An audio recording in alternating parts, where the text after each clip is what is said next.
And welcome back to a Standard Fantasy Football Podcast. I'm your host, Jono, and as always, my co-host Chris is here, and we're here to bring you Week 5 Start Sit Sleepers, the preview of the weekend.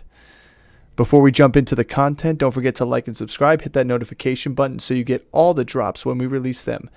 Again, we will be giving you up-to-date information in shorts as well as things pop off, especially with this Jonathan Taylor, Cooper Kupp, Saquon Barkley, all these little news. We're going to try and see if we can give you live advice as it happens and we get the news there too.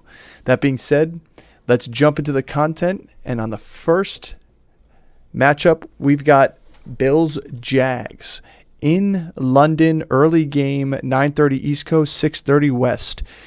We've got Josh Allen as a starter here. You got to ride the high. I mean, he is going to be the top guy for MVP right now in terms of odds in Vegas. We're going to start James Cook because he's getting a hefty volume there as well, even though he's losing some goal line snaps to Latavius Murray. Sit Damian Harris and Murray because they are very touchdown dependent here. Stephon Diggs is a start. We're going to say start Gabe Davis. The guy's had 3 touchdowns in 3 straight weeks. I'd like to ride the hot hand too as well here. We're going to sit both tight ends, Dalton Kincaid and Dawson Knox. Kincaid has gotten higher volume but lower output, and Knox has gotten low volume and low output even though he's had good yards per reception. And we're going to say start the Buffalo Bills because that Jags offense reminds me a little bit of the Jags offense last year, starting off a little bit slow before they got head of steam going and made themselves a little bit of a competitor in the NFL. Yeah, they just haven't been putting up a ton of points. And so the offense overall has looked pretty decent. But guys who we thought were going to be big explosive players, we just really haven't seen it from there. We haven't seen explosive runs from ETN. Outside of the first week, Calvin Ridley has been fading away. Evan Ingram's been really consistent. So I really like him. But the defense for the Bills, even with the loss of Tre'Davious White, they're getting Von Miller back this week, and he seems like he's going to go. So that's going to be a big plus for that defense. They did lose Rousseau though as well for this game. Yeah, that's fine. Getting Von Miller, it's still good. Let's talk about this Jaguars offense that's been kind of stalling out a little bit. They did play a tough Falcons defense last week, and they did put some points up against them, but that being said, we're still saying start Trevor Lawrence. The young phenom here is still worthy of a start in your leagues, especially with bye weeks that we have. Travis Etienne's a start. The volume is there for him. You're going to hope that the output's a little bit more than it was last week. Sit Tanks Bigsby. They kind of had to sideline shelve him. It seems like when they're up in games, they'll probably use him more. But right now, when they're down in close games, he had 3 carries. He had 3 carries last week. Maybe he got ruled out during the game. Yeah, maybe, but he had 3 carries last week. He's not getting the volume that you want as a start, even though you do have a couple bye weeks this week with some legitimate running backs. He's not somebody that I feel comfortable saying start on your flex.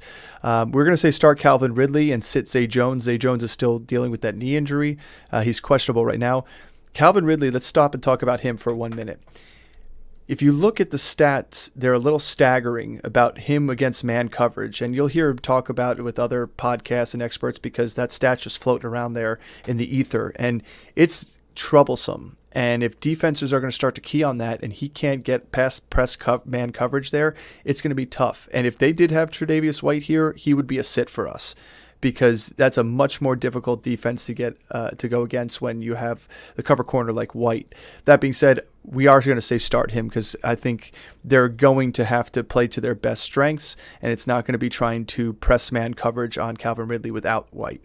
We're going to say play Christian Kirk here as well, because Kirk seems to be the relief valve a little bit for Trevor Lawrence, but also the sure hands, and the guy's always open, let's be honest here. And then we're going to say start Evan Ingram. The guy had 7 receptions last week. I expect him to get more and more because, again, he is a nice piece, and they're scheming him into this offense like they did at the end of the season last year. A little bit different than the beginning of the season. Yep. All right. Moving on to the Titans and Colts. We're going to say sit Ryan Tannehill. It's going to be a thriller. I know. In fact, I don't think you could say thriller, but I think this is going to be an exciting game to really watch Anthony Richardson. He's already been exciting to watch here, but with the way that this Titans defense is stingy against the run and better against the pass, I really like to see him air it out a little bit more like he did in week 1. So we're right now, though, for the Titans, we're going to say sit Tannehill, start Henry, because 1, you probably can't afford to sit him, and number 2, it's also a bye week, so you can't afford to sit him. I don't love it because the Colts have been also stingy against the run, but I can still, Derrick Henry's Derrick Henry. He can rip off a chunk, get a touchdown, throw a touchdown. They're going to use him any way possible to be successul. Yeah, they're trying to get him more involved in different ways. You got too. to. You got to. He's their lifeblood. So if they're going to win games, it's going to be behind him.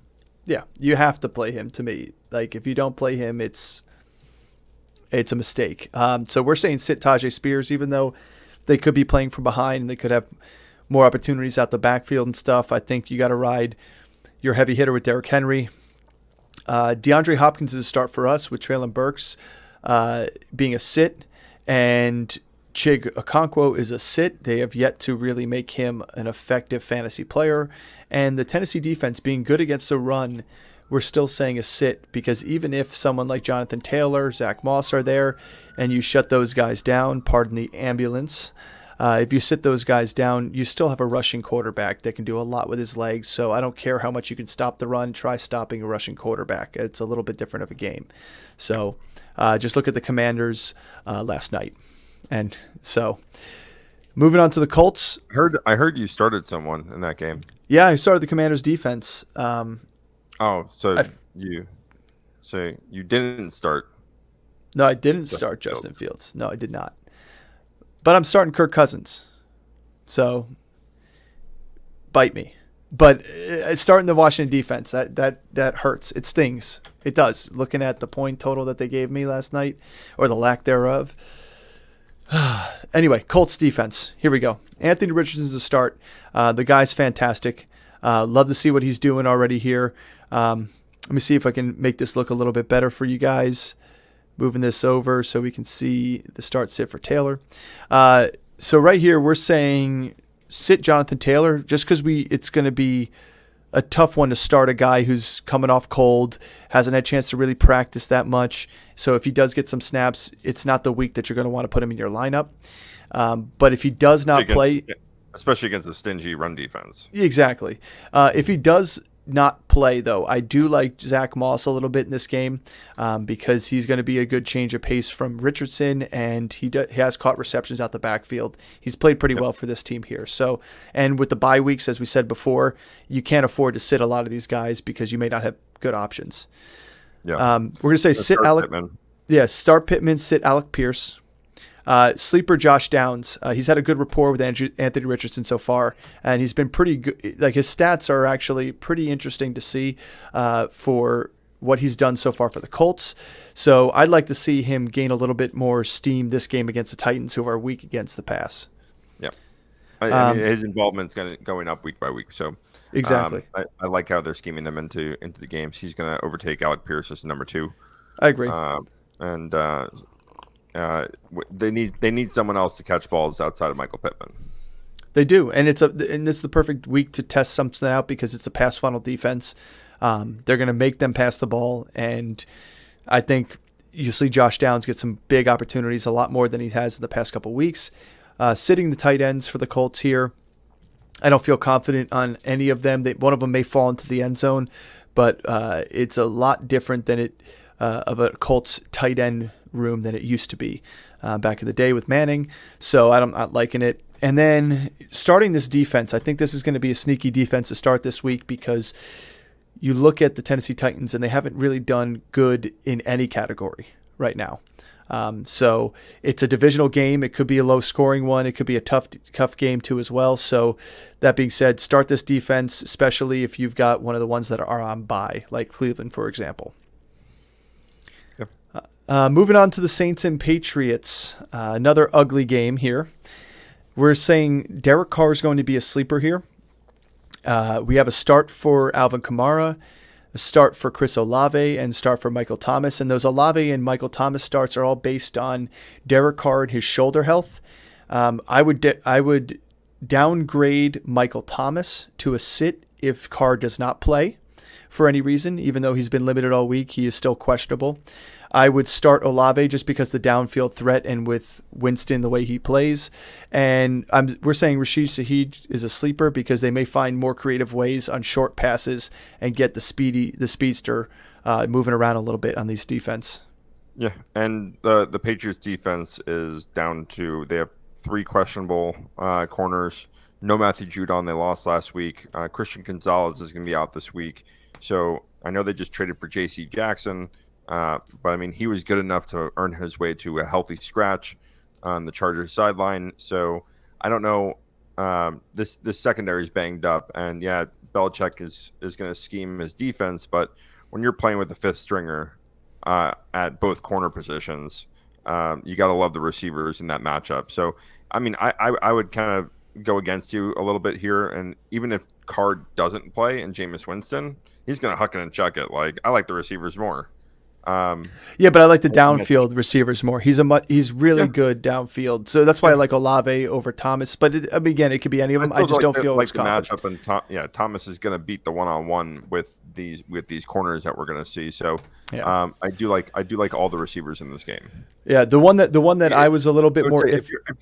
I would say if you're in a tight spot and you're choosing between like a receiver and a bad matchup and one of these Saints receivers, like you're sitting there with Michael Thomas on your bench and you're sitting with Cortland Sutton, who's going to be in a bad matchup this week.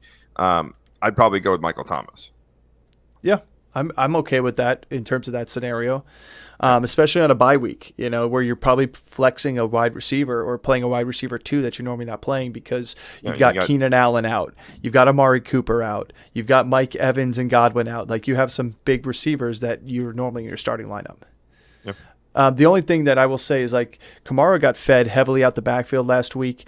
I'd see that again, but let's see, what does Belichick like to do? He likes to take the best player out of the equation. I think they're going to try and scheme Kamara here and try and stunt Kamara. I don't know if it's going to work because the defense is injury riddled, but don't be surprised if the output for Kamara is not what you're expecting. But again, with the defense being so bad, I'm starting most of everybody on here, including the Saints defense. The only people I'm not starting are the tight ends here. I don't like Taysom Hill with Kamara back, and I don't like anybody else out of the tight end position this week. Yep. So moving on to the Pats, we're sitting everybody. It's full red zone here. With the Patriots defense so banged up, I just don't like it. It's Scott Hansen, and who's the other one with the ears? Andrew Siciliano. Yeah, Siciliano. I like it. Siciliano. I like both of them. But anyway, hey, Siciliano. Patriots, we're saying sit Jones. It's been ugly back there. Stevenson's questionable, and even if he's not, it's a tough defense to run on. Same with Zeke. Even if Stevenson's out, it's still a tough defense to run on.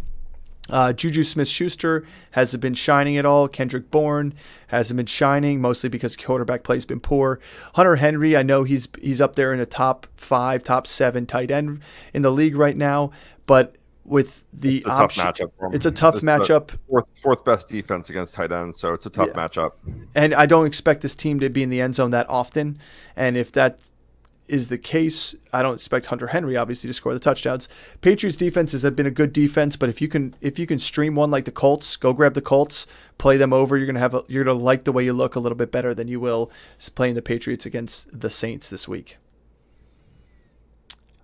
Next matchup here, we've got the Ravens versus the Steelers, another divisional matchup that I want to talk about with Chris, and that's the big one here is Lamar Jackson's been playing fantastic football. He's been playing MVP 2019 Lamar Jackson football. He's found the running lanes that he needs to find to get in the end zone. He's found Mark Andrews. He's still trying to find that rapport a little bit more with Zay Flowers.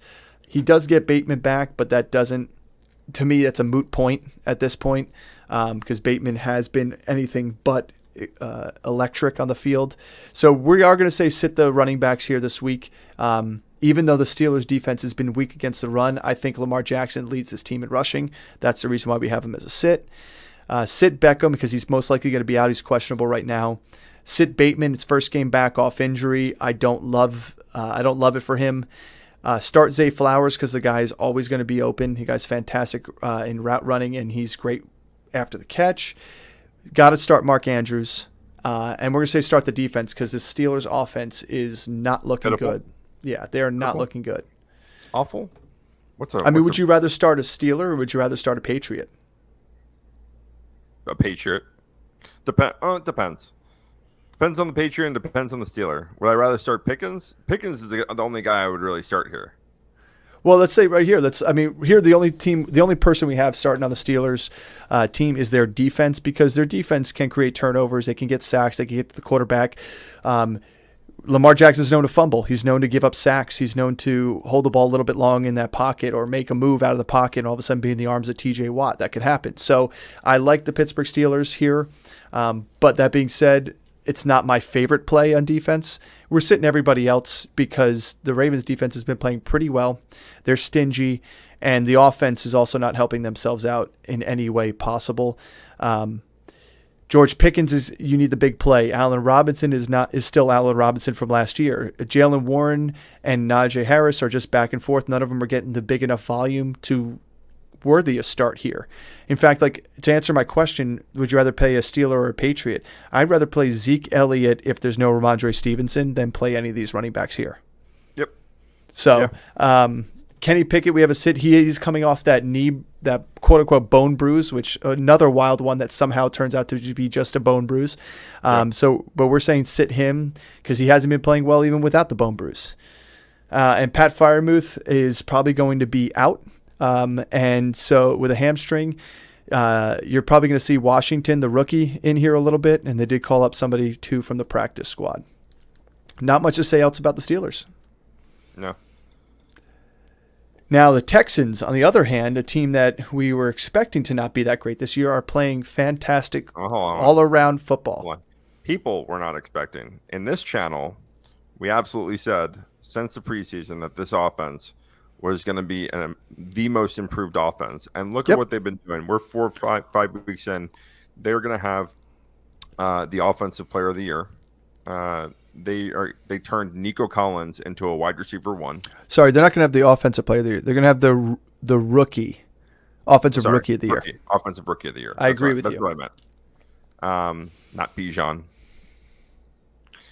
It's going to be CJ Stroud. Nico Collins is a legit number 1 receiver. He's a top 12 receiver right now. This offense is so good, and there's so many different pieces and ways that they can attack you. Even Dameon Pierce, he's getting on a slow start, but as his offense starts to churn more and more, he's going to get his opportunities. And, their matchups are getting better against the run as well. He's going to be somebody that's going to get going, and it's going to be hard to stop him, just like the way he runs. Yeah, for sure. We have C.J. Stroud as a start here this week. Yeah. He's been fantastic. We have Dameon Pierce as a sleeper, and the only reason I would upgrade him to a start because of the bye week. But if every team was playing, and there were, obviously Ford, Eckler, Rashad White, and Walker are all playing, I'd probably have him as a sleeper option. But here it is a tough matchup against a Falcons defense that is playing pretty decent football.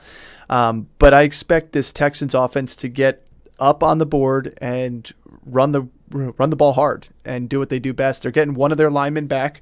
They're not getting all of them back, but they are getting another lineman back, so that should help Dameon Pierce. They got up last week on the Steelers, and they didn't run the ball. They're not playing to manage games. They're playing to win games, and that's where I would say. But they still ran the ball 24 times last week because they got back to football.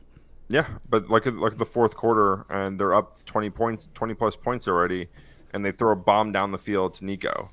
I think if it's open, they're going to still do it. Yeah, for sure. I don't think that they're going to churn out the clock and they're just going to eat carries and they're going to have to be efficient. The one knock on Singletary or on Dameon Pierce that I'll say is Singletary's been getting more and more looks.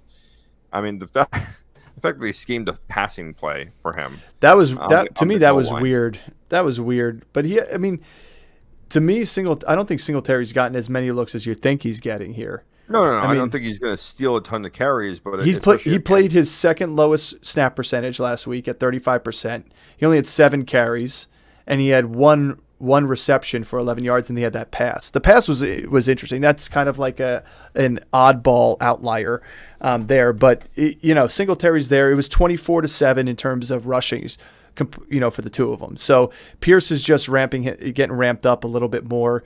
I feel like they're gonna feed him. It's just a tough matchup again, just like we've said pretty much almost every week for Dameon Pierce. It's a tough matchup.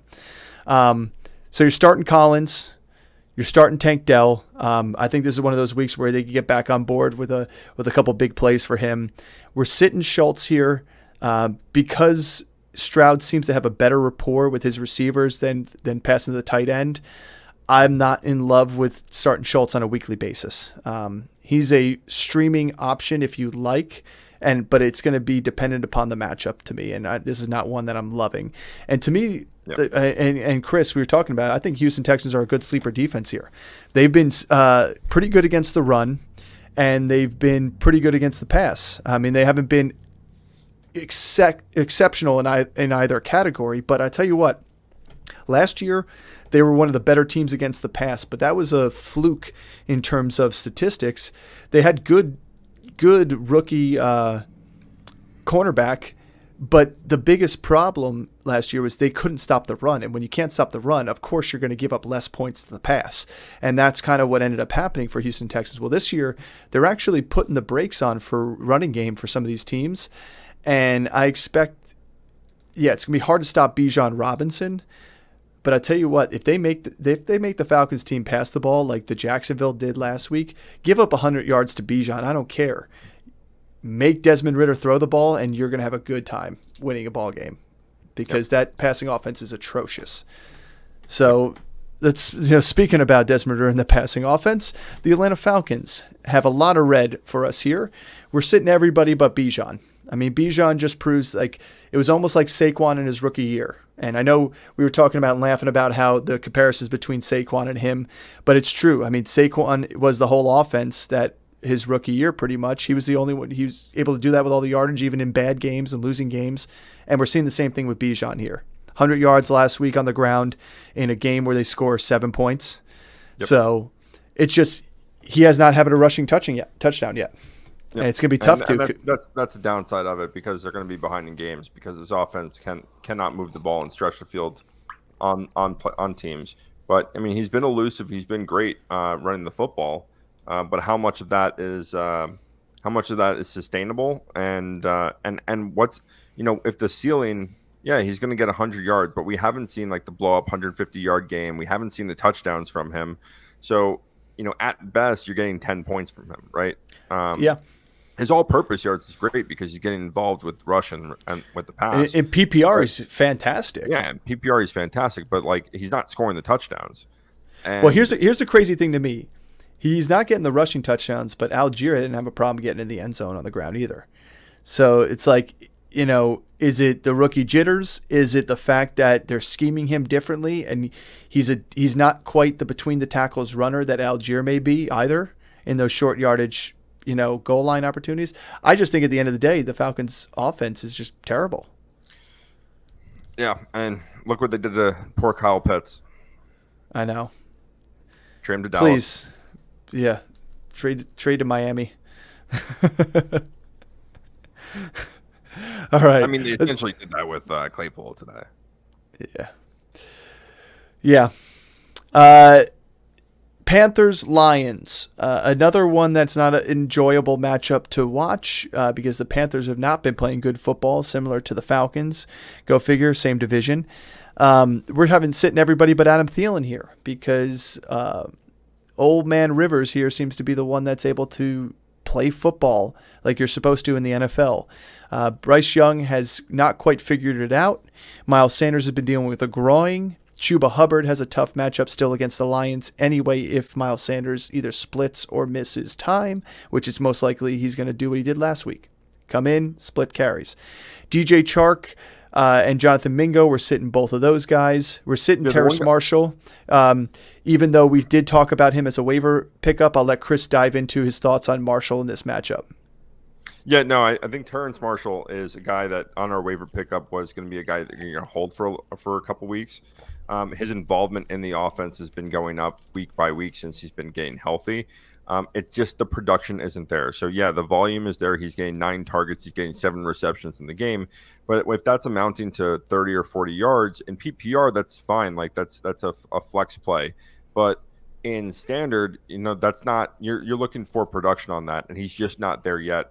Adam Thielen is the guy that's getting the volume and the production from that volume, and everyone else right now is either reliant on the big play, or they're kind of that possession receiver style, which is Terrence Marshall. I do think that Terrence Marshall's production is going to go up, especially if you see volume go up. Volume is going to lead to production. He's not going to have every game where it's 7 receptions for 30-something yards. He's going to have a big play. And when you're getting that many targets in a game, especially from a rookie quarterback that trusts you, and that's really what it signals to me, is that there's trust there. There's trust enough to be able to throw on third downs to Terrence Marshall to pick up the sticks. And so with him and Thielen are going to be the only 2 receivers that I like Chark, but he's one of those guys where it's, he's going to get 3 targets a game, and he's going to have big plays down the field. But what we've seen from Bryce Young right now is that he's not stretching the ball downfield well. He's short. He's throwing short routes and medium routes, and he's not going for the deep home run ball. And until he really starts feeling comfortable doing that, Chark is really just going to be a sit for me. Whereas Marshall, I think, is a nice stash because go ahead, dink and dunk all you want. That's going to lead to production. All you need is the receiver, get the ball in the playmaker's hands and let him make the play. And Marshall can do that. Yeah. We have Hayden Hurst as a sit and Carolina D as a sit. Now, Carolina defense would have normally been a sleeper for me, but the way the Lions are running the ball and Carolina has had trouble against the run. Stay out the way. This is one of the ones that I don't trust being a streaming option this week. So we have them as a sit. Now, Miles Sanders, I understand you probably drafted him as your number 2 running back, and you're thinking about, how could I sit him? At the end of the day, he's got the growing injury, and even when he's in there, he's splitting with Chuba Hubbard, especially late game.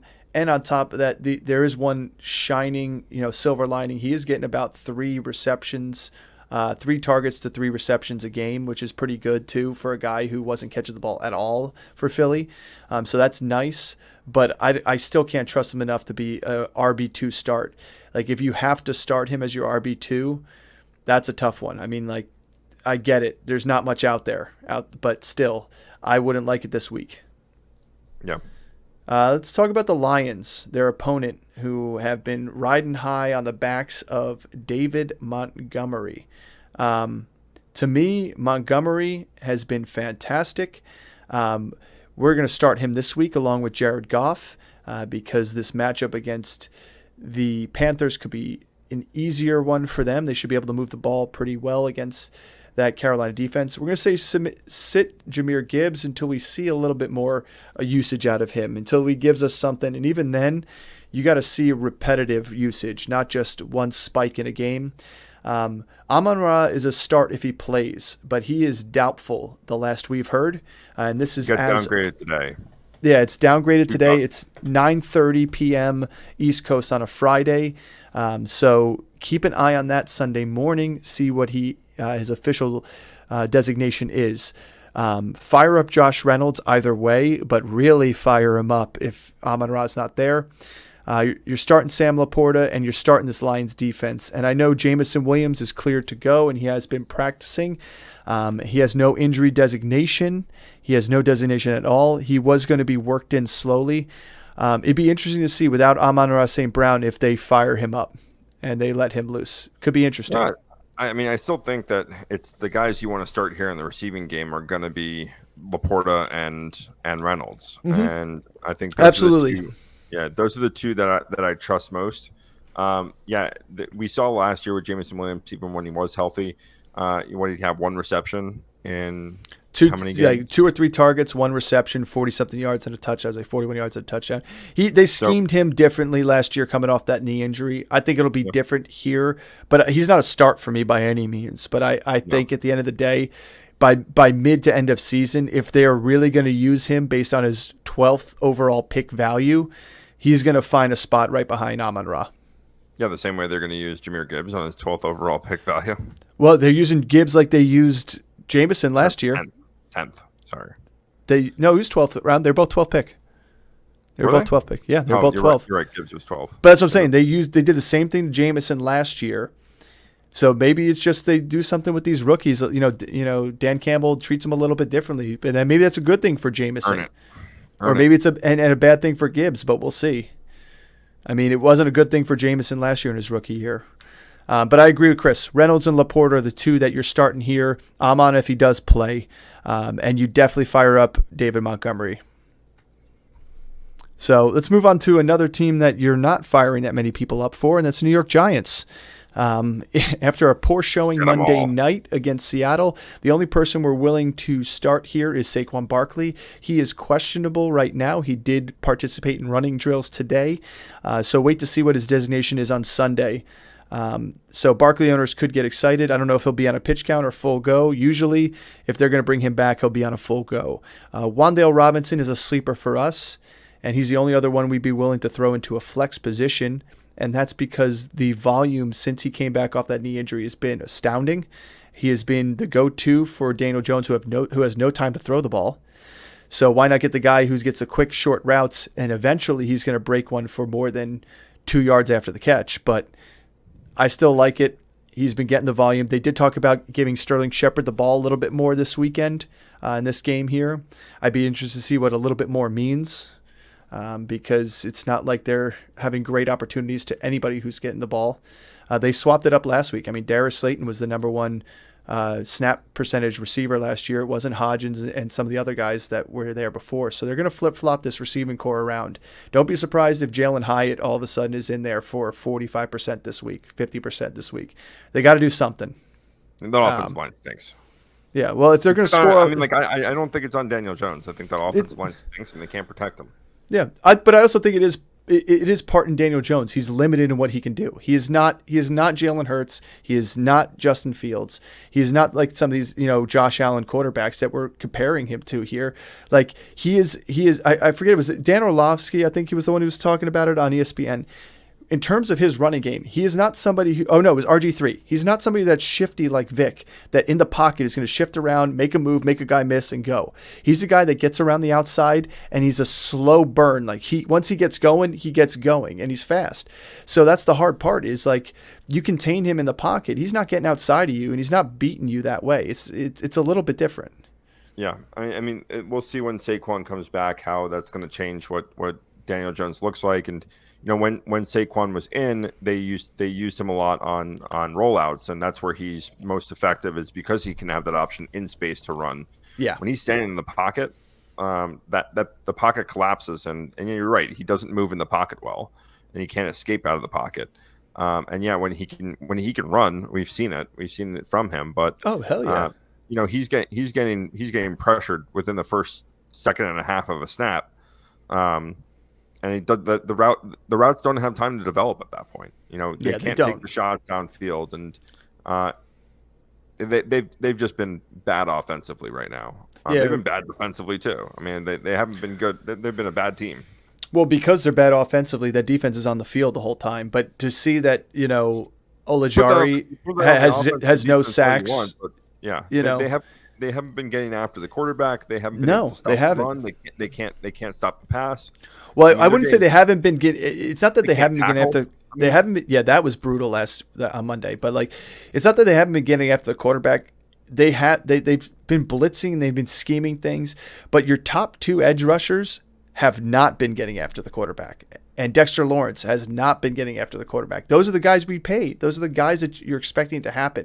It's when we do these blitzes with our corners, or a nickel corner, or bring the safety up, is when we're getting these big pressures and sacks, and that's not what you're expecting out of your starting defensive line here, who's supposed to be your better set of team here. But again, you can see the picture here. Sit everybody. We're spending way too much time on the New York Giants. Yeah, let's move on to the team that we should be spending time on, and that's the Miami Dolphins. You're starting Tua, you're starting Mostert, you're starting Achane. I would be interested to see what the snap count is for Mostert this week compared to Achane, if that changes at all. Either way, you're still starting both because of the opportunity against the Giants. You're starting Tyreek Hill. Chris says sit Jalen Waddle. I am a Waddle owner, so I'm a little biased, but I also think... How's that working out for you? He's fine when he's been in the game. So, but what I will say about Waddle is that ship is going to right itself at some point. It may not be against the Giants this week, but that ship's gonna right itself to one point because that offense last week they took away Hill and they took away Waddle and they focused on the running game a little bit, and running game was successful. They want to get their passing game back out. Their bread and butter is through the air. So I'd be interested to see. And Waddle last week was wide open all the time. And it just Tua just didn't look after him. Didn't look down on his after his initial look. So I'd be interested to see what they do, how they scheme him. Chris has him as sit. I have him as a start because it's hard to sit somebody like Waddle. It's painful too, but Chris did allude to it. How's it working out for me? I mean, 4 catches per game. But with 4 catches, what Waddle can do is pretty impressive. So you're right, but like you can't look at it from like what he's done last year. Like I'm saying 4 catches, 80 yards. Like I'm okay with 4 catches, 80 yards. Yeah, the problem is I'd be okay with 4 catches, 80 yards if there was a touchdown in there. But has he gotten into the end zone yet? No, and I'm thinking he gets in the end zone this game here. Right. I mean, like we're now in week 5 and on one of the best offenses in football, and your number 2 receiver has not gotten into the end zone yet. Like there's concern there, and I get this is only his 4th game. I get that. I get that he's only played 3 games and he missed a game, but in the concussion game, he played into the concussion didn't happen until the 4th quarter, so he played most of that game. But 4th quarter last week he barely played too. That was a tough game against Buffalo. So the only reason I'm saying is start Waddle is because you'd want to you'd shoot if you have a better option. Yes, if you have a better option, but I'm saying Marquise Brown over him. Yeah. But Marquise Brown's a number 1 for his team too. Like it's not I get apples to apples, but I wouldn't start Tank Dell over him. I'd start Waddle over him. But let's move on. You're not starting tight end here, and you are starting the Miami Dolphins defense. In fact, like if whoever the Giants are playing, until that offensive line shows any sort of life, you should start the defense against them. I did that against Washington, against Chicago. We also did that against the Bears. Against the Bears. And yeah, I shot myself right in the foot with that one. Literally, I want to know one person who saw that coming. But anyway, that being said, let's move on to the Jets-Broncos. Jets here, we actually like this offense was under Zach Wilson at the helm. We actually have him as a start because we do have him as one of our streams of the week. Again, don't forget we said that Dobbs and him were streams of the week for us. And Howell turned out to be a 29-point, almost 30-point game in 6-point touchdown scoring format. So we think the same thing of Wilson here against a terrible Broncos defense. We're starting Breece Hall because the shackles are off, as they would say. New York is saying they're not restricting him at all. And to me, I think he has shown the biggest explosiveness out of that backfield, so expect big things from him. Sit Dalvin, start Garrett Wilson, because even last week and the previous weeks, Wilson is going to try and get him the ball. Wilson's going to try to get to Wilson. And he did it week 1 for the touchdown. The yardage may not be there. I mean, this week could be a week where it is, but the yardage may not be there every single week.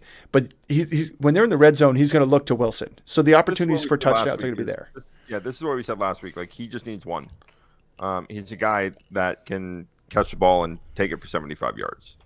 He's done it this season already against a better defense than this. He is more valuable in PPR, and this is why I urged people after the Aaron Rodgers injury to hold on to both Garrett Wilson. Hold on to Alan Lazard. And Alan Lazard was dropped almost immediately from everyone's team. And look at what he's been doing. It's 20 yards per catch last week. He had 3 receptions, 60 yards, and a touchdown. I mean, that's what you're looking for. I mean, again, we just talked about Waddle a couple moments ago, but that's what you're looking for is a guy that's going to be a red zone target. That's why they brought him onto this team. Zach Wilson looked a hell of a lot better last week against a good Kansas City defense. They scheme. They're on the same page. Him and Hackett are finally on the same page on the calls that they need to make, the throws that he feels comfortable with, and getting the 3-step drop. And look at this is something that they really struggled with the first couple of games of the season is that offensive line turnover. They weren't playing together. This offensive line has now played together since week 2, and they've gotten better and better. And for people that are New York Jets owners or are looking to buy a New York Jets player, their strength of schedule after next week. So they got the Eagles next week, and then they have a bye, and then their strength of schedule gets so favorable for them. So if you were a guy that's going to try to go and buy Breece Hall, I would highly recommend doing that. Same thing with Garrett Wilson. Go and pick up Allen Lazard. Even Conklin and Uzama are really good streaming options. I like Conklin over Uzama because he's getting more volume in the middle of the field. That's why we have him as a sleeper this week. But this offense is starting to turn the ball, turn the season around. They should have been in that game. They should have had a chance in that game. I'm not saying they would have won and beat Kansas City, but they should have had a chance in that game. And Wilson and this offense played like they did. And then if we look back to last season, look at the game that Zach Wilson had against Denver, who was a much better defense last year. And same with Breece Hall. I mean, I don't want to jinx it. I don't want to say it, but he had a great game against Denver last year in the time that he played. But yeah, we have Allen Lazard as a sleeper here too as well. We had him as one of our waiver pickups this week because he's done fantastic things with yards after the catch once he gets the ball in his hands. And that's what he was known for too as well with Aaron Rodgers. He had the rapport with Rodgers. Rodgers wanted him on this team, and he has slipped himself right into the perfect wide receiver 2 position here behind Garrett Wilson. We have the Jets on our image here as a sit, but I would start them against Russell Wilson too as well.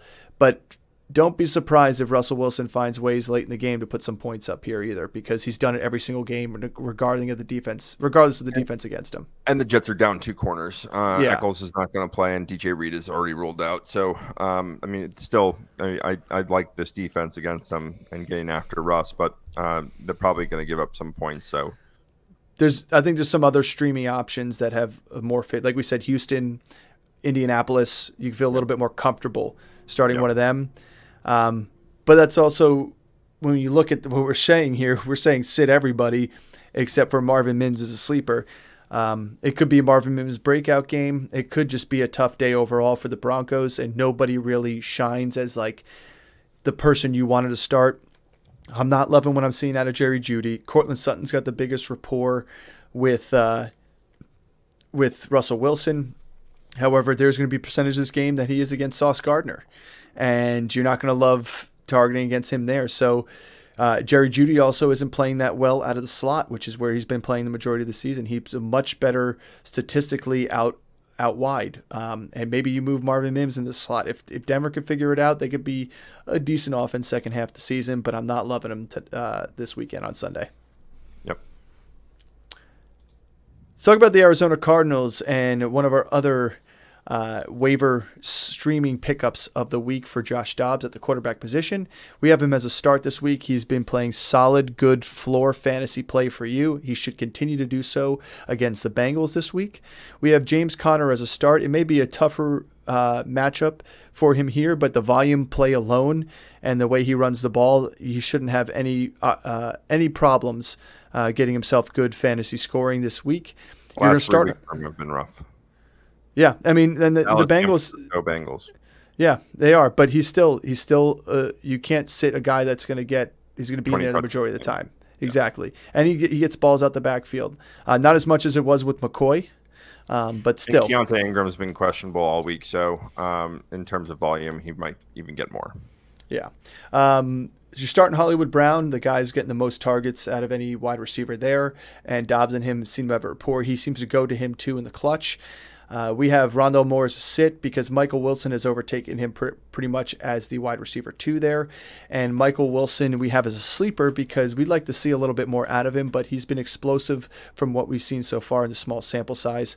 Zach Ertz is a sleeper because that's another volume play. So if you are a tight end streaming person, if you had Njoku as your starter, which I don't know how you would love doing that anyway, you're pretty much streaming a tight end at that point. Anybody who's on bye, you're streaming anyway. So Ertz could be that person for you this week. And the Cardinals could be a sneaky defense. Here's another one that you could put up against the Bengals and Joe Burrow, who they've been playing just absolutely terribly. One trick pony. Yeah. I mean, the only thing they've been doing well is run the game. So Moving on to the Bengals, we have Joe Burrow as a sit. We have Mixon as a start. Mixon's probably the strongest start out of all of them, next to Chase, because if Chase can do what he did against the Rams, then you'd like what you get out of both those guys. We're sitting T. Higgins. He's questionable. Seems like it's a pain tolerance thing from the fractured ribs. It's unlikely that he'll probably play this week, and that means Tyler Boyd will get the bump up to the wide receiver 2 position. But if we have Burrow as a sit, we have Boyd as a sit. Same thing with the tight end Irv Smith. And the Bengals defense, albeit pretty good, if they can't do anything on offense, they're going to keep the ball in the hands of the Cardinals. And the Cardinals haven't been shy in scoring points at all this year. So to me, I'm sitting, feel confident in Mixon. Jamar Chase, I don't feel as confident in, but Joe Burrow will probably hyper-target him this game. Yep. Let's move on to the Eagles, where you could have some more confidence in some players this week. You're going to start Jalen Hurts. You're going to start DeAndre Swift. You're going to sit Gainwell and Penny. Swift has earned himself the RB1 position there, so until he loses it, it's his. So you're going to keep A.J. Brown, who's on fire. You're going to start Devonta Smith, because even though he's had a couple down weeks because A.J. Brown's been the hyper-targeted go-to guy here, Devonta Smith is always open. He's a great route runner, and he'll be there. This is what we said in the preseason too. This is the one wide receiver duo that I would not want to stack, because they do disappear in games the other one blows up, and so we saw the first 2 weeks Devonta Smith being the guy. We saw the last 2 weeks A.J. Brown being the guy. I wouldn't be surprised if the next 2 games go back to Devonta Smith and A.J. Brown kind of have down weeks. The one guy out here who we have labeled as a sit is Dallas Goedert, and he's had some decent showings here and there with some yardage, but he's been not involved as much as these receivers. And when Jalen Hurts gets a connection and he finds a matchup that he likes, he's going to hyper target that, and he's going to trust him the entire game. We've seen it the entire season. He likes the matchups with Devonta Smith. He's going to pick those matchups. He likes the matchups with A.J. Brown. He's going to pick those matchups. And Goddard's been the odd guy out, because they've been effective running the football too. Yeah, that's been the big. But last year they were effective running the football with Miles Sanders too. It's just they've also been much more effective through the air than they have this year. There's been a lot more interceptions for Jalen Hurts, and there's been a lot more off passes and forced passes that have been getting them to punt the ball than they did last year. They're not putting up the 30-something points as often as they did.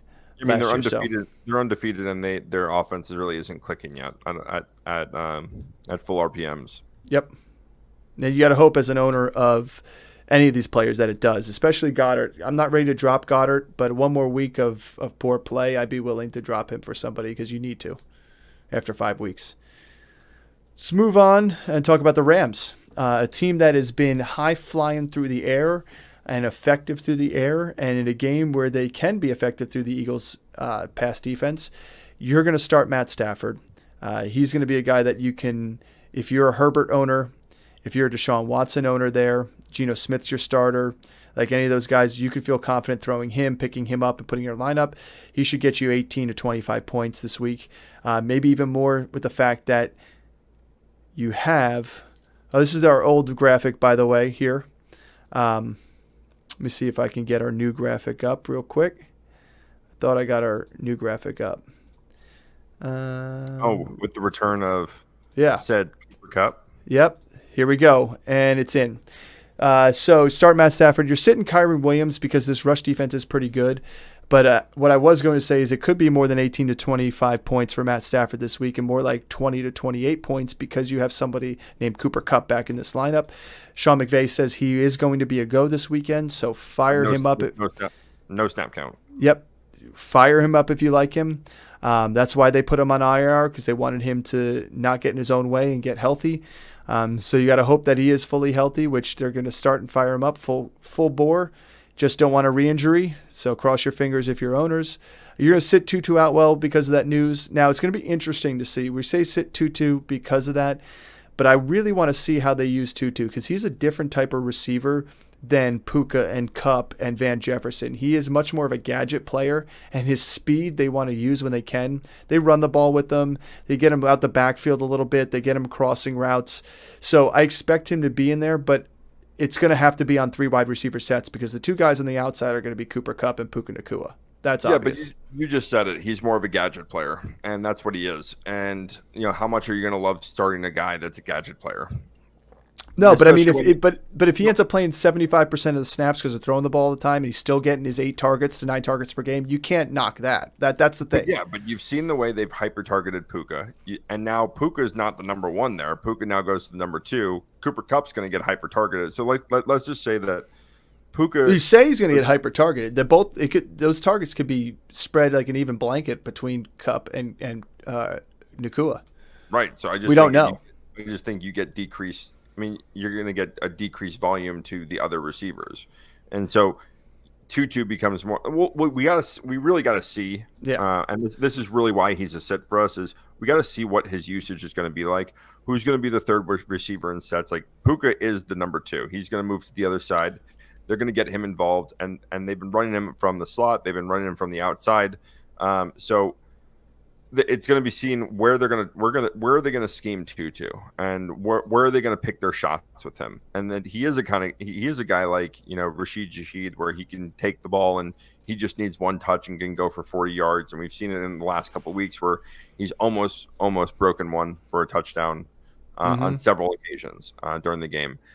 We'll see how this offense schemes him. The one thing I will say about Tutu that is going to be interesting to watch is I've had him on my squad and thrown him in there sparingly, but looking at his usage, he's had no less than 8 targets per game, and that's with the hyper targeted Puka Nacua and Van Jefferson out there too, because they're running 3 wide receiver sets probably more than any other team there. He's got no less than 8. In fact, he had 9 the past three games alone. He's used in the running game too at times around the outside, especially because they're thin at running back here. And he's used in different route trees than these other guys. I'm interested to see, do they think Van Jefferson is the guy that's going to be the odd man out? Or do they still love Van Jefferson and Tutu's the odd man out? Because we just don't know. So he's a sit this week. Van Jefferson is a sit. The only 2 you could start confidently right now are Nacua and Kupp. Chris has Tyler Higbee as a sit. I could see him as possibly a sleeper because I just think this team is going to have to pass a lot this game. And I know you could probably throw 18 targets to Kupp and 18 to Higbee, but if they throw the ball 15 times, there's still going to be 34 targets to go to other people. So, 24 targets to other people. So, if you're going to go to Cooper Kupp and it's going to go to Puka Nacua, they're going to have 25 targets each. Okay. We're going to sit this Rams defense. They played pretty well throughout the season so far, keeping them in games. But this Eagles offense is still a power horse, and like Chris said, they're not even firing on all cylinders yet. So sit them here. Let's move on talking about the Vikings and Chiefs, 2 powerhouse offenses that did not show it last week. I would say that, but you're going to start Kirk Cousins. This game here is the highest over under of the whole slate. So you're going to start Cousins. The guy has had at least 2 touchdowns every single game. He has also, I think, thrown for at least 1 interception every single game. But he is throwing for top 3 most yards in the NFL right now. You have Justin Jefferson as a definite start because he's exactly like Cooper Kupp and Puka Nacua. He is going to get target volume and reception volume. He's fantastic. Chris has KJ Osborne as a sleeper. I have Jordan Addison as a sleeper. You could pick and choose if you want to start either one of these guys, but the most of the targets are going to go to Hawkinson. Guess who's a Jordan Addison owner? Yeah, even if I wasn't, I'd still have Addison. Addison had an off game last week. He is a little bit touchdown dependent. But that being said, even if the snap percentage is down compared to Osborne, his target volume is up compared to Osborne in all but last week's games. And last week, Kirk Cousins only threw the ball, I think, 18 or 19 times. So I expect more passes in this game here, especially there's a chance that they're playing from behind against Pat Mahomes in this offense because the Vikings defense sucks. So pick and choose that one, but know that Hawkinson and Justin Jefferson are probably going to be the biggest benefactors in the passing game. And you're going to sit the Vikings defense because you probably don't even own them right now, unless you still have them on your bench or still have them in your lineup from last week's game against Carolina for some reason. Chiefs, Kansas City. Chiefs. Chiefs, not the chefs, the Chiefs. Pat Mahomes, we're going to start here. He had an off week last week like Kirk Cousins did. I expect to bounce back against a very weak defense here. Pacheco looks fantastic. I don't know if the field can handle him. Jerick McKinnon's a sit. He is not the McKinnon. He is not the McKinnon that was the guy that took you to your fantasy playoffs and championship last year. And until he starts showing that, I don't even want him on my roster. You're gonna use Travis Kelce. Sky Moore is a sit. MVS is a sit. Any pass catcher is a sit. Like Rashee Rice is the only one that I can say is possibly a sleeper because he looks to have the best rapport with Pat Mahomes. But I don't feel strong enough to give him a start yet because if they're running the ball well and Kelce's doing well and he spreads the ball out to everybody who's a pass catcher on this offense, nobody's going to be hyper targeted enough except Kelce to really give you true big fantasy value. You're going to have to get lucky starting one of these guys. But this Chiefs defense has been playing pretty well. And against the Vikings offense, especially Kirk, who's thrown, if not one, but 2 picks over here each game, I think you have an opportunity. Plus the offensive line cannot stop the rush. And Kirk Cousins throws the inopportune interception. So he'll throw the interception, the pick 6. He'll do it. Oh, and he'll throw it on the last play of the game. He'll throw it when they're about to go win the game. Yep. And he'll throw it when they just got a interception themselves. He'll do it on the first play. Yeah, Kirk don't care. It's not like random. It's the most inopportune interceptions. Chris is right. We'll talk about the Sunday night game, Cowboys-Niners. This to me is probably the game of the week that I'd like to watch. You've got 2 powerhouses. One's going to have to come out with a loss here. Even though the Cowboys already have one, Cowboys and Niners are both big playoff favorites here, with the Niners being the Super Bowl favorites. So it's going to be interesting to see 2 good defenses, 2 good offenses. We're going to start Dak Prescott here, and we start Tony Pollard. Dowdle's questionable, so he's a sit for us. We don't like it. I'm not going to say even sleeper or start any other backups there anyway. CeeDee Lamb is a start. Brandon Cooks is a sit. He just hasn't been working into that offense the way I expected him to. Jake Ferguson has been, though, which is nice because he's been getting plenty of targets and usage here. Expect more this week. And you're going to start this defense here because they still put up fantasy points. This is not real defense. You can give up 24 to 28 points in a NFL football game and still have good positive points in fantasy football. They create turnovers. They find the end zone. Their special teams does a good job. So I like still having them in your lineup unless you have a better option because you have 2 good defenses. Right. I mean, that's it. Like this is going to be really good offenses. The Dallas defense is they've been really good at getting after the quarterback. Parsons kind of banged up, but this offense is really good. This is an offense that can hurt you in many, many different ways. They're not strictly a running football team. They run play action. They can run Debo and McCaffrey out of the backfield. Heck, McCaffrey will go out there and throw touchdowns for you. So this is a very different offense than what Dallas has seen. I don't know, maybe Dallas this year will learn not to put a running back at center. I don't know. There goes one of the best play setups. I mean, then that's why right now, the way Chris said it, we're starting everybody in this 49ers offense except Elijah Mitchell, who's injured and out. But you're starting Purdy, you're starting McCaffrey, you're starting Debo, you're starting Ayuk, you're starting Kittle, and you're starting the Niners defense too as well because Dak is susceptible to interceptions. Here's the one thing I would say too about Debo and Ayuk. Ayuk has been fantastic. He's on a crazy pace that's going to be hard to keep up. But him and Purdy have a great rapport. And with Elijah Mitchell out, Chris said it when him and I were talking earlier, Debo's probably going to have a bigger role in the running game too as well because they don't want 100% of the usage going to Christian McCaffrey again, although they will do it. He'll score 5 touchdowns this week. Yeah. But, Debo and Ayuk, I know Ayuk's been a little bit more sturdy and steadfast in terms of his production. But Debo, you know what he can do when he gets the ball in his hands. I still, at the end of the day, he was my bust of the season because I believed, in my opinion, Brandon Ayuk was the receiver you wanted to own here, and I still believe that. Even though Debo had that one big game, it was the one game Ayuk was taken out of with his neck injury. And then as soon as he came back in full force last week, you saw what Ayuk can do. He's just a fantastic wide receiver in the NFL. Forks up. So fire them all up, and you'll be happy at the end of this one. I'm hoping for a fun game to watch there on Sunday night. That'll be a good one. And let's go to the last primetime game of the week, the Monday night matchup between the Raiders and Packers. Jimmy Garoppolo is back in the lineup. He cleared protocol, so he will be playing Monday. So he's a sneaky play to me because Green Bay hasn't been that effective as I expected them to be as they were in last year's season. And obviously they played the Bears week 1, and it looked a lot better.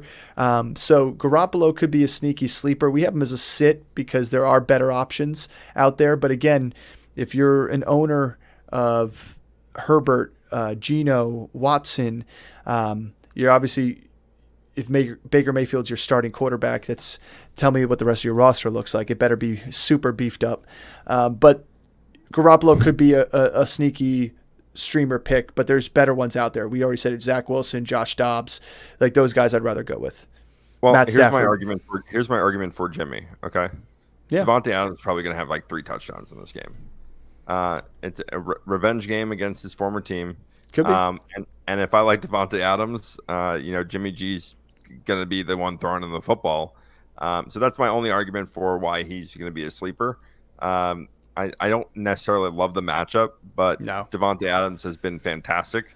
And so is Jacoby Myers. Like they have really like 2 really good number 1 receivers that can run every route, that can catch everything. And so when you have those 2 guys, it puts less pressure on the quarterback. And Jimmy G is an efficient quarterback. I mean, he's made some dumb plays and turned the ball over, but I like Devontae Adams a lot in this game. And if I like Devontae Adams a lot, like I'm going to like the thrower at some level, and I think he's going to have a decent enough game. Like I can see Jimmy G throwing for 3 touchdowns in this game. Would you rather start Jimmy G, Matt Stafford, Josh Dobbs? Jimmy G would be the bottom of that. Yeah, that's what I mean. Stafford, it's like Stafford, Dobbs, Jimmy G. Yeah, but I think he's a good sleeper option. That's why I said it. We have him as a sit because I just think if you look at the 12 quarterbacks that you're starting, and we say 12 because most people play in 12 leagues. 10, there's even less to choose from, or 14, there's less to choose from, and then 10, there's less to have to start. In 12, I feel like there's 12 other people I'd feel confident starting in front of him. But again, if you have a league that's deep and they're all taken up and people have double quarterbacks and stuff like that, then you're sitting in a position that you may have to start him. You could feel confident in it. So yeah, I'm starting him over Burrow. Oh yeah, absolutely. We have Jacobs as a start here. It's a volume play. He hasn't looked that fantastic. And yeah, the numbers are skewed a little bit because of that negative yard game he did have. However, it's not looking that much better. He did get it rolling a little bit. He is involved in the receiving game. That's a very good positive thing too as well. So in PPR, it's even better. So I like that. We start Devontae Adams. There is a little bit of an injury with Adams and that shoulder, so we'll see if that affects him at all. I doubt it. He's a pretty solid receiver. And then Jacoby Myers looking to get back up on the horse he was on before he got knocked out cold in that game. You're not starting Hunter Renfrow, you're not starting Hooper, and you're not starting this defense right now. Yeah. And Green Bay Packers, last team we want to talk about here. The Monday night matchup, we like Jordan Love because the Raiders defense has not been great. We like Aaron Jones. We don't like Dylan. Dylan has been very inefficient, and he had opportunity to take the lead role in 2 weeks, and it just did not look good. Christian Watson has still been limited all week and still questionable for this week. He did play last week, but the fact that he's limited in practice gives me a little bit of hesitation that he's not going to have the full snap count again this week. If he's going to be at 50%, I don't love it. Even if he catch a touchdown last week and he has a bad fantasy game, but he catches a touchdown and it turned into a decent week. For who? Watson? Watson. Yeah, I mean but that's how he was last year. I mean, he had that big chunk of games where it was just huge big plays and touchdowns. Yeah, but he didn't. It wasn't. And every other game he disappeared. Right. So I'm on the same page as you. I'm Hasma as a sit this week. I like Dobbs as an option way better. Yeah, I like him rest of the season way better, to be honest with you. We said it earlier on this podcast. We said it. He will lead the Green Bay Packers in receptions this year. Yep. We do like Luke Musgrave as well. He did leave the game early. He cleared concussion protocol. He's the one that I do like. He's got a rapport with Jordan Love. I think it's going to continue to grow this season. He's somebody that if you have an opportunity and you're streaming tight ends, stash him because whoever you're playing, he probably has an opportunity of beating out in your starting lineup by end of season. Yep. And you're going to start the Green Bay Packers defense because Jimmy G turns the ball over. Yep. And he gets sacked. That offensive line is not that good. So that's it for our slate for Sunday. We made it to the end. Thanks for sticking with us. If you stayed for the whole, 1 hour and 5 minutes and 25 seconds of our spiel so far, we thank you. Now. Go to bed. But if you're jumping around, don't forget when you do watch these, we do have the chapters, so it allows you to scroll through. And don't forget to like and subscribe. Hit that notification button so you get all the new episodes and alerts as we drop them. And again, keep an eye out for shorts. We have some coming out tomorrow morning. We'll talk a little bit about Chase Claypool on the Miami Dolphins. We'll talk a little bit on Sunday morning about maybe some of the last-minute scratches, if anything does pop up. But always look to our channel, hit that notification button so you can beat your fantasy football rivals in your leagues. Thanks for tuning in. As always, see you next time.